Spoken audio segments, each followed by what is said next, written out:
شعبان الذي ترفع فيه الأعمال إلى الله، الجزائر تفتح رسميا أبواب واحد من أعظم الصروح الدينية في العالم.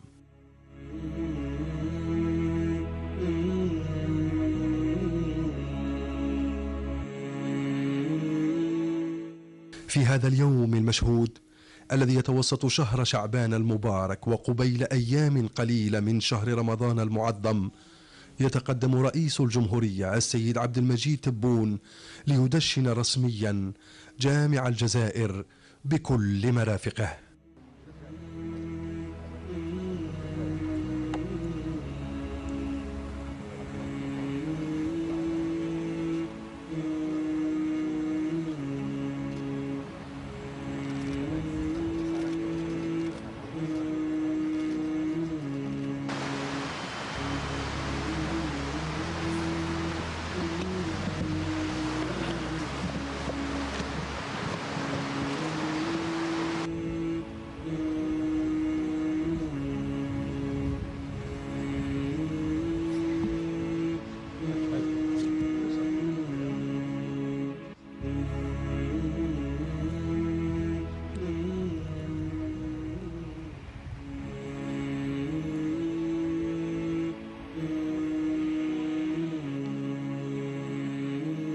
وبالقاعة الشرفية لجامع الجزائر استمع السيد الرئيس لكلمة عميد الجامع بالمناسبة. بسم الله الرحمن الرحيم. الحمد لله رب العالمين والعاقبة للمتقين، نحمده سبحانه ونثني عليه ولا نحصي ثناء عليه هو كما أثنى على نفسه، فاللهم لك الحمد كما ينبغي لجلال وجهك ولعظيم سلطانك، وأفضل الصلاة وأتم التسليم على المبعوث رحمة للعالمين سيدنا ونبينا وحبيبنا محمد وعلى آله وصحبه ومن اهتدى بهديه واتبع سنته إلى يوم الدين. أما بعد، فالسلام عليكم ورحمة الله تعالى وبركاته. أحييكم بهذه التحية، تحية الإسلام. أحييكم سيادة رئيس الجمهورية السيد عبد المجيد تبون، أيها الحضور الكريم كل باسمه ومقامه، ضيوف الجزائر الكرام،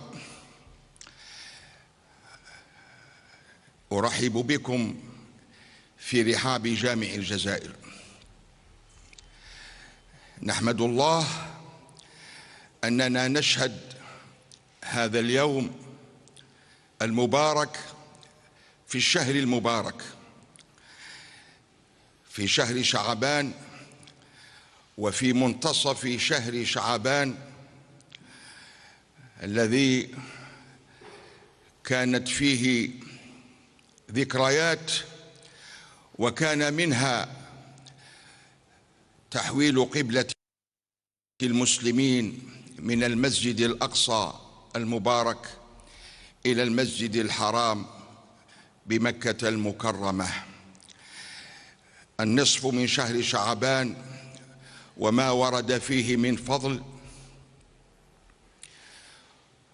ما ورد عن رسول الله صلى الله عليه وسلم أنه الشهر الذي ترفع فيه الأعمال إلى رب العالمين، وكان يقول حين سئل عن كثرة صيامه في شعبان قال: ذلك شهر ترفع فيه الأعمال إلى الله، وأحب أن يرفع عملي وأنا صائم. وهو الشهر الكريم، وفيه هذه الليلة المباركة التي يتجلى الله فيها على العباد ويغفر للمؤمنين للمستغفرين إلا لمشرك ومشاح. فمن فضل الله سبحانه وتعالى أن وافق هذا الفتح هذا اليوم المبارك في هذا الشهر المبارك. نسأل الله أن يبارك لنا في شعبان وأن يبلغنا رمضان غير فاقدين ولا مفقودين. سيادة الرئيس، هذا الصرح الديني الشامخ الذي وفق الله إليه ومن توفيقه أنه يسر لكم الأسباب.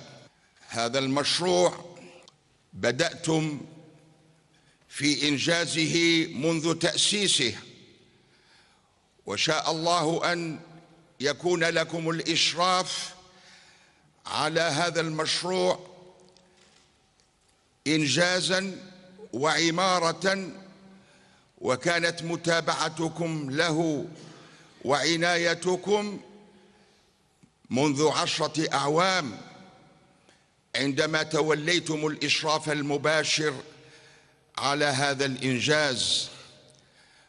ومن فضل الله سبحانه وتعالى أن اكتمل واستوى، وحرصتم على أن يكون افتتاحه عند جاهزية جميع مؤسساته، ليكون انطلاق عملها من هذا اليوم، من يوم الافتتاح الذي تشرفون عليه في هذا المجمع المبارك وفي هذا اليوم المبارك.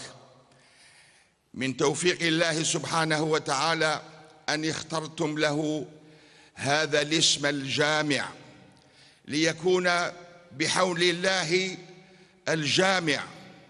كما أردتم أن يشاركنا فرحتنا في هذا اليوم إخواننا من العلماء، من المشايخ، من القائمين على هيئات الإفتاء وحواضر إسلامية في العالم، وهو ما تحقق بفضل من الله. يحضر معنا ويسعدنا أن يكون معنا كوكبة من العلماء من أقطار العالم، من إفريقيا وآسيا، من أوروبا، من أمريكا وأستراليا. نخبة من هؤلاء العلماء يحضرون مع إخوانهم من علماء الجزائر، من المشايخ، يشهدون معنا هذه الفرحة. نحن سيادة الرئيس في فضاء المسجد وفي رحاب فضاء المسجد، وكما وجهتم إلى أن تنطلق هذه المؤسسات كلها وتشرع في نشاطها، هو ما سيكون بإذن الله تعالى ابتداء من هذا الأسبوع. فضاء المسجد سيشهد ابتداء من الجمعة القادمة إقامة جميع الصلوات، وتنطلق فيه الدروس المسجدية، وتنتظم الكراسي العلمية، ويكون فيه الإقراء والإفتاء، فضلا عن القسم الذي يعنى بشؤون الأسرة. بعد فضاء المسجد وبعد تدشينكم الرسمي لهذا الصرح الشامخ، ستقفون إن شاء الله بعد قليل على دار القرآن، على المدرسة الوطنية العليا للعلوم الإسلامية التي أوليتموها عناية خاصة كما أوليتم جميع مؤسسات الجامع. بإذنكم السيد الرئيس نشاهد عرضا موجزا في دقائق معدودات. بارك الله فيكم.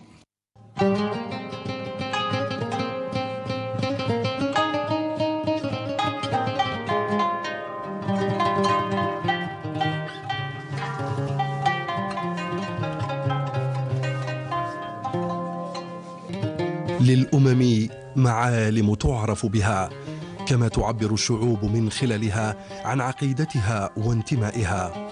ولم يكن للجزائر بعد معركة تحرير الأرض والإنسان ضد استدمار استيطاني خلف عقودا من التجهيل والاستعمار الثقافي أن تبقى بلا معلم يرمز بكل شموخ وإكبار إلى أصالة الشعب وثباته على أرضه وتمسكه بالهوية والثوابت بعد هذا النضال العميق. لم تكن الفكرة وليدة اللحظة، ولم يكن تجسيدها مهمة سهلة، إصرار فولاذي تحدى التجاذبات، فحان للمشروع أن يرى النور، وأذن ربك للمحمدية أن تتشرف به. إنه جامع الجزائر. وبالفعل لاح الإشراق وبانت في الأفق معالم تجسيد المشروع، فتحركت الآلات، وعلى بركة الله انطلقت الأشغال بخطوات متسارعة وحرص شديد. كانت الرقابة وتواصلت المتابعة، فالمشروع مشروع أمة، وتجسيده على أرض الواقع بات أكبر تحد، فإما يكون أو لا يكون. برعاية الله وعنايته يتجسد الحلم ويتحقق الأمل. ها هو جامع الجزائر يدعو أبناءه إلى دخوله سالمين من أبوابه الأربعة مختارين، فالمعلم بات يرمز إلى هوية الشعب ومرجعيته الدينية الأصيلة المتجذرة. الجامع الكبير تاع العاصمة إن شاء الله يولي منارة إفريقية متوسطية عربية. وعمدا عميد مثقف دكتور في الشريعة وشيخ زاوية في نفس الوقت. جامع الجزائر هو ثالث أكبر مسجد في العالم بعد الحرمين الشريفين، وهو مجمع حضاري في كل أبعاده، يمتد على مساحة 300 ألف متر مربع، يتسع ل120 ألف مصل، ترتفع وسطه أعلى منارة في العالم بعلو 265 مترا، تترامى ساحاته وباحاته، وتتوزع فيها بيوت الوضوء والحدائق الغناء. شاء الله أن يختار له هذا الاسم ولي الأمر، ليكون بإذن الله جامعا للجزائر بكل ما توحي به هذه الكلمة من دلالات. هو بإذن الله جامع للجزائر، جامع لشعبها، جامع لكلمتها، موحد للقلوب، يكون بإذن الله القلعة الحصينة لمرجعيتها الدينية الجامعة. قاعة الصلاة هي تحفة في كل تفاصيلها، أبدعت أيادي الحرفيين في أجمل تصميماتها من أبواب خشبية، ثريا، سجاد، وتحف نحاسية، وآلاف الأمتار من الخط العربي الأصيل، وغيرها في طراز أندلسي جزائري عريق. دار القرآن هي المدرسة الوطنية العليا للعلوم الإسلامية، تستقبل طلبة الدكتوراه، كل دفعة يتكون فيها 300 عالم من جزائريين وأجانب في مختلف العلوم، يؤطرهم أكفأ الأساتذة من داخل الوطن وخارجه. بجامع الجزائر مكتبة رقمية متطورة قوامها 1,000,000 كتاب بعناوين عالمية قيمة، تتسع ل1800 باحث في الوقت نفسه. أما المركز الثقافي فبه قاعات متعددة لمختلف النشاطات، وقاعة مؤتمرات دولية سعتها 1500 مقعد، تتوفر على آخر التكنولوجيات الرقمية المستعملة عبر العالم. وهج المنارة يرى من عشرات الأميال برا وبحرا، إنها صورة للشموخ لهيكل تتعدى وظيفته الأذان، ف15 من طوابقه تشكل متحف الحضارة الإسلامية في الجزائر، و10 أخرى تضم مركز البحوث في العلوم الدينية وحوار الحضارات. هذا الصرح الإسلامي حصن المرجعية الدينية الجامعة، هو للعبادة والعلم وبيئة حاضنة لميراث علماء الأمة يرثه الأحفاد عن الأجداد، وهو أيضا المكان الذي يرص الصفوف ويوحد الكلمة ويجمع الشمل ويزيل الفوارق، منهاجه الوسطية والاعتدال في الدفاع عن الدين.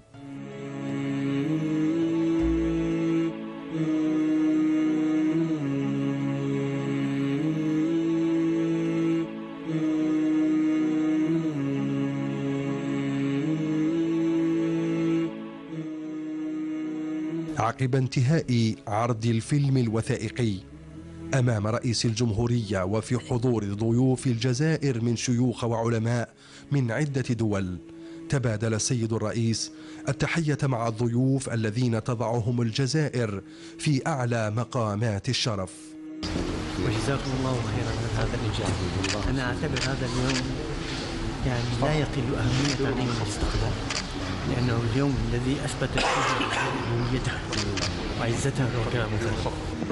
ونهنئكم تهنئة خاصة بهذا الصرح الذي سيكون منارة ليس للجزائر فقط وإنما للعالم كله. الله يبارك فيك. مرحبا. ألف مرحبا. الرحمن أحمد تجاني، الأمين الدائم للمجلس الإسلامي للنيجر.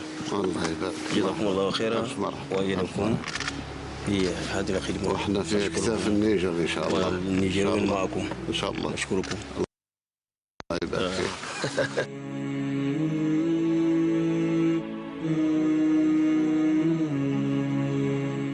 بعدها توجه رئيس الجمهورية إلى بهو الجامع، حيث دشن رسميا جامع الجزائر بجميع مرافقه.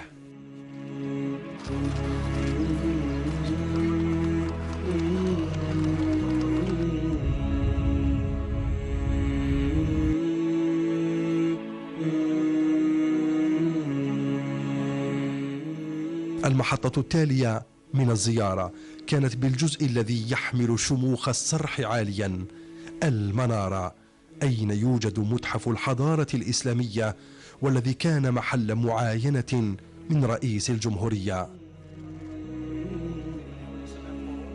كان من حوالي 7 قرون كان علماء الجزائر الأجداد أيضا وبعض القصائد الشعرية وبعض مصطفى بن خوجة. هذا جناح خاص بالعلامة الشيخ عبد الحميد بن باديس، وفيه رسالة كان قد أرسلها إلى الشيخ بيوض ليعلمه قبل حوالي أسبوع من إنشاء جمعية العلماء المسلمين الجزائريين يعني القيام، لأنه لم يحضر في أول اجتماع الخاص بإنشاء الجمعية، فأرسل رسالة للشيخ بيوض للقيام بمهام إنشاء هذه الجمعية.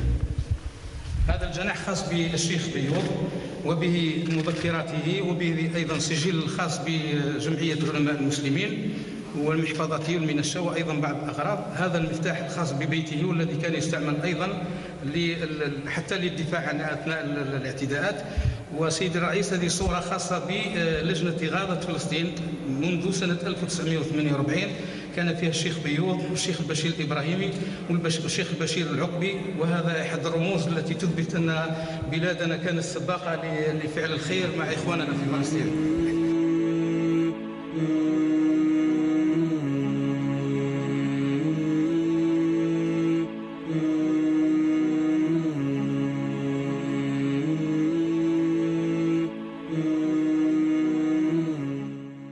بالمركز الثقافي المجهز بأحدث التكنولوجيات الرقمية، اطلع رئيس الجمهورية على قاعة المحاضرات التي تتسع ل1400 مقعد، ما يمكنها من احتضان كبريات الفعاليات بجامع الجزائر.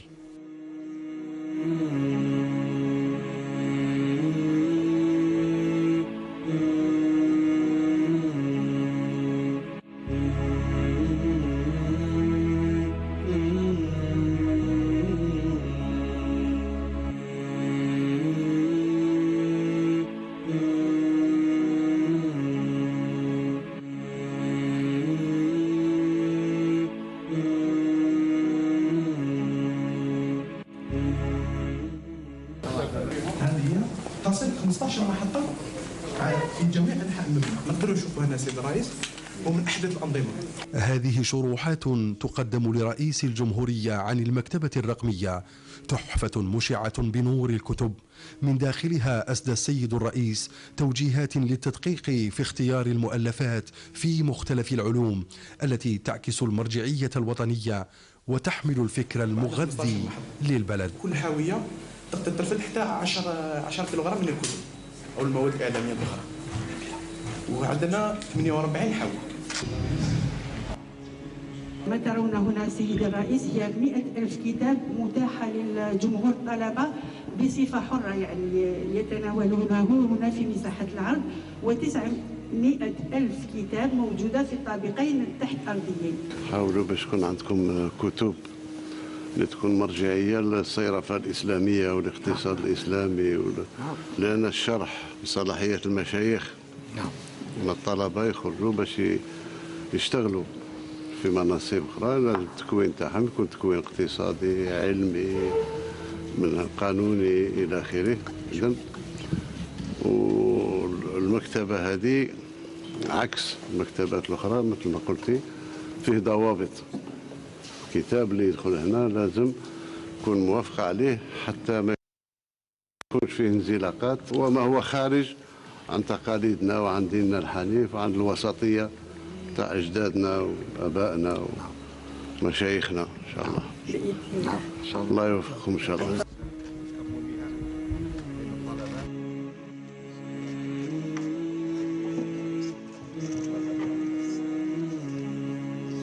نسأل الله أن يجعل زادنا التقوى وأن يأخذ بنواصينا للبر والتقوى. إن شاء الله.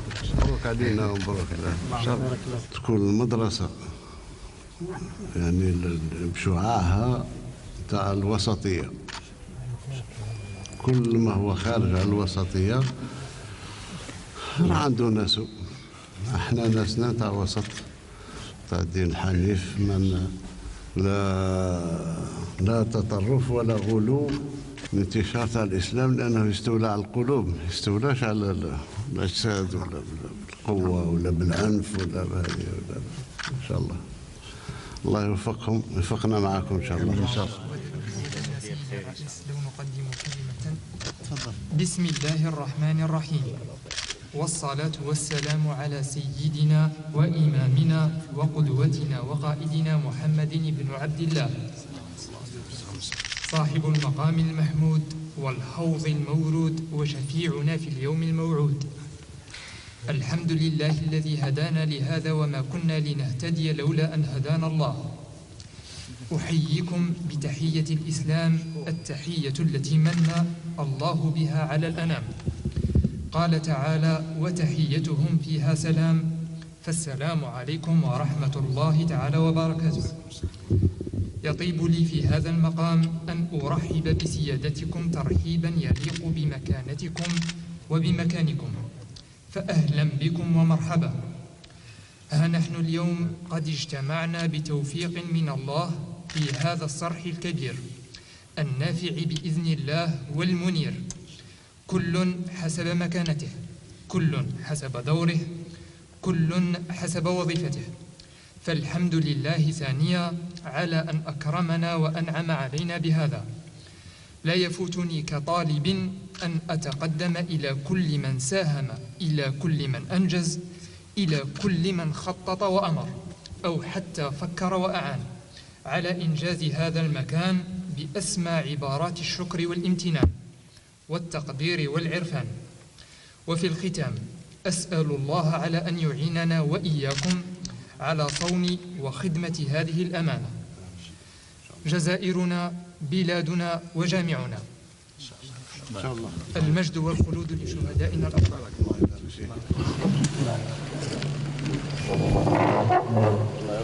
اللهم آمين. شكرك الله.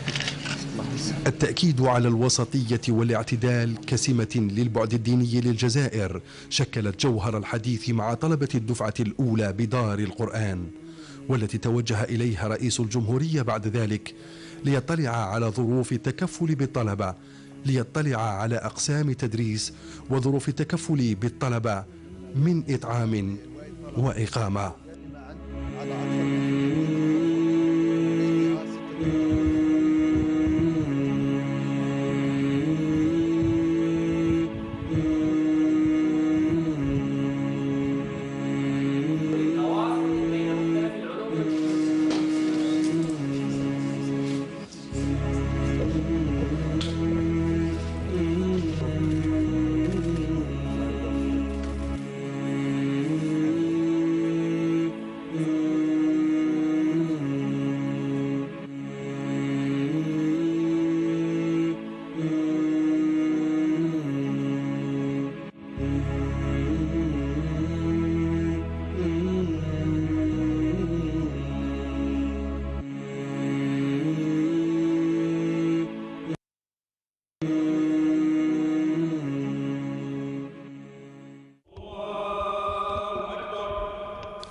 الصلاة كانت المحطة الأخيرة من الزيارة، والتي لم يدخلها رئيس الجمهورية معاينا بل مؤديا لصلاة الظهر.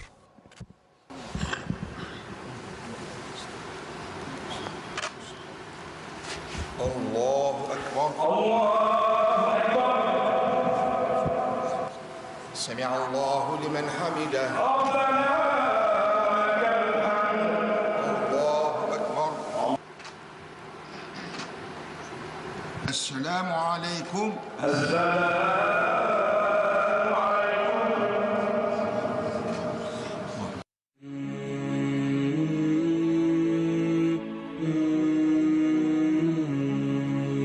جامع الجزائر الكبير الذي هو أكبر جامع في قارتنا الإفريقية، وهو مفخرة لغرب إفريقيا وللمغرب العربي، وهو يعيد إلى هذا البلد العريق قيادته وصدارته وريادته في نشر هذا الدين الحنيف وتبليغ رسالات الله إلى الناس كافة. والله يتولاكم أجمعين ويبارك في الجزائر وأهلها أجمعين. نشهد افتتاح جامع الجزائر الكبير، هو جامع يعطي نورا ويشع إشراقات عديدة ليس للجزائر فقط وإنما للعالم كله، ويكفي أن فيه دار القرآن الكريم التي تحمل علوم القرآن الكريم في مرحلة علمية عالية المستوى، مرحلة الدكتوراه. لا شك أنها ستسري الحركة العلمية ليس في الجزائر فقط بل في العالم كله. هذا المسجد له سيكون دور كبير ليس في الجزائر فقط وليس في أفريقيا فقط، أظن هو أثره سيؤثر يعني على العالم كله، وخاصة لأن هذا المسجد خاصة في الجزائر، لأن موقف الجزائر ليس في موضوع ديني فقط بل في مواضيع السياسية والاقتصادية والأخرى. نحن مثلا في روسيا سمعنا وفريقنا أنه موقف الجزائر في الأمم المتحدة تجاه القضية الفلسطينية موقف كريم جدا، يعني كريم ما شاء الله. لما كثير من بلاد العربية خانوا هذه المسألة، مسألة فلسطين ومسألة غزة ومسألة القدس والمسجد الأقصى، أما شعب الجزائر لم ينسى، وفخامة الرئيس قدم هذا يعني إلى الأمم المتحدة، ولكن للأسف هناك الأعضاء الذين عملوا فيتو على هذه المسألة، ولكن إن شاء الله أنا متأكد أن الجزائريون لا يتوقفون، كما في تحرير الوطن لم يتوقفوا ولن يتوقفون إن شاء الله. بحكم عملي كرئيس الاتحاد العالمي للعلماء المسلمين أقول ينبغي أن يتحول هذا المكان إن شاء الله إلى عكس ما أراده مؤسس الكنيسة التي بنيت في هذا المكان. كانوا يريدون أن تكون مركزاً للتنصير على مستوى أفريقيا كلها، وإن شاء الله هذا المسجد سيكون مركزاً للإشعاع، للحضارة، للإسلام المعتدل، لحماية الحقوق والإنسانية. اليوم ما بقت حقيقة ثوابت غربية، كل شيء سوائل، لا مبادئ ولا قوانين الدولية كما نراها في غزة، كل شيء مستباح. الذي يحمي المبادئ هو الإسلام، فلذلك هذا المسجد هو مسجد المبادئ إن شاء الله، ومسجد الاعتدال ومسجد الخير ومسجد البركة للجميع. من أستراليا من مسافة بعيدة لنشارك أهل الجزائر فرحتهم بتدشين هذا الجامع الكبير، وبالحقيقة هو عز للإسلام والمسلمين، وأمر نفتخر به نحن جميعا في بلاد الاغتراب، ومن باب أولى في بلاد الإسلام.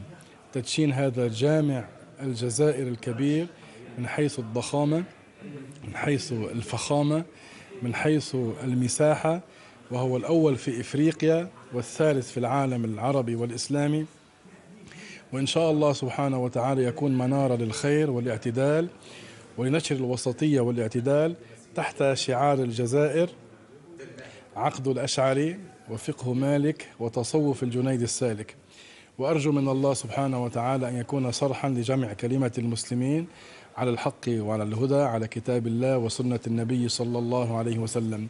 فأبعاد هذا المسجد كثيرة، المساجد كلها متساوية في الصلاة من ناحية الأجر، ولكن هنالك أبعاد معنوية يحس بها المسلم حينما يدخل في مثل هذا المكان، يتذكر التاريخ ويتذكر ما فعله المحتل الغاصب الحاقد على الإسلام والمسلمين، وهذا يأخذ قلبه للذكرى، الذكرى التي نمر بها اليوم وما يجري في غزة من هدر للدماء وتدمير للبنى التحتية وقتل للمسلمين بالجملة.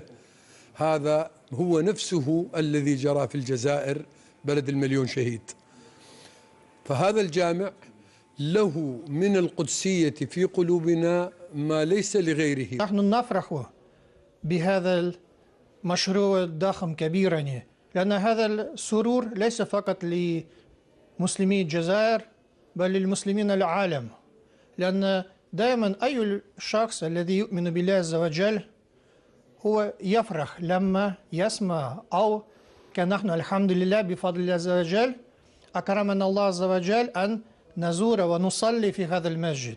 فلذلك أنا أريد باسم مسلمي استونيا أن أشكر فخامة رئيس الجمهورية الجزائرية الشعبية على جوده في مشروع هذا وعلى دعوته لنا لمحاضرة لتدشين هذا المسجد. هذا المسجد الذي يعتبر من أكبر المساجد في العالم الإسلامي كصرح ملهم، لأن الشعوب تنتصر على الطغاة وعلى الظالمين وعلى المجرمين، وأن الغزاة دائما إلى الاندحار وإلى الهزيمة، وهي ملهمة للشعوب التي تسعى إلى نيل استقلالها، وخصوصا ونحن نمر بهذا الحدث الجلل في غزة وفي فلسطين ومحاولة الكيان الصهيوني القضاء على الشعب الفلسطيني.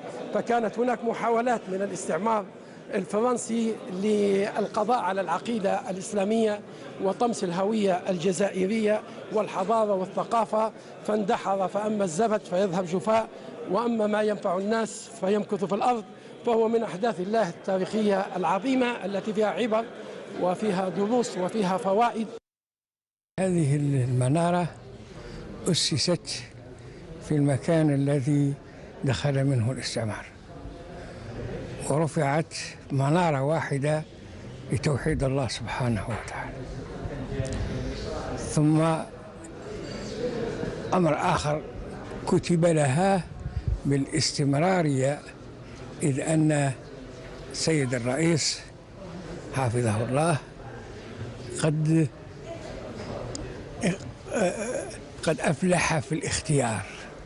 كأن هذا المنار إن شاء الله تعالى يكتب له إن شاء الله كقرطبة التي كانت إشعاع علمي، ويكتب له كالأزهر الذي كان إشعاع علمي، ويكتب له كجامع الزيتونة الذي كان إشعاع علمي، وغيرها من المراكز العلمية، وإنه يضاهي، وإن شاء الله تعالى يكتب لنا فيه الخير والصلاح لأبنائنا ولوطننا إن شاء الله تعالى. هذا الجامع قلت يحمل معاني القيم الأصيلة التي قام عليها هذا المجتمع الكريم، مجتمع السلم والوسطية والبناء والإسهام الحضاري الذي عرف به هذا المجتمع الجزائري. طبعا مرت عليه زوابع وأمواج وتحديات كثيرة في تاريخه، لكنه ظل بإذن الله تعالى عنوانا للإسلام الذي جاء به محمد صلى الله عليه وسلم رسولنا، الذي جاء لينشر هذا الخير وينشر حب الخير في الأمة والبشرية جمعاء. حق هذه نعمة من نعم الله التي يجب أن نشكر الله سبحانه وتعالى. نشكر الله ونشكر السيد رئيس الجمهورية أطال الله في عمره وبقائه، الذي هيأ لنا هذا الصرح العظيم والذي شرفنا بحضور هذا الافتتاح الكريم الذي نعتبره يوم من أيام الله سبحانه وتعالى، لما لهذا المسجد من أهمية في نشر الدين، في نشر العلم، في نشر الوسطية التي نحن في أشد الحاجة إليها. هذا المسجد الكبير، هذا المسجد العظيم الذي يمثل الجزائر قاطبة من أولها إلى آخرها، ثم أضيف إلى ذلك أنه معلم من المعالم الإسلامية أو قطب إن شئت قلت إن صح التعبير، ليس قطبا فحسب بل هو قطب الأقطاب.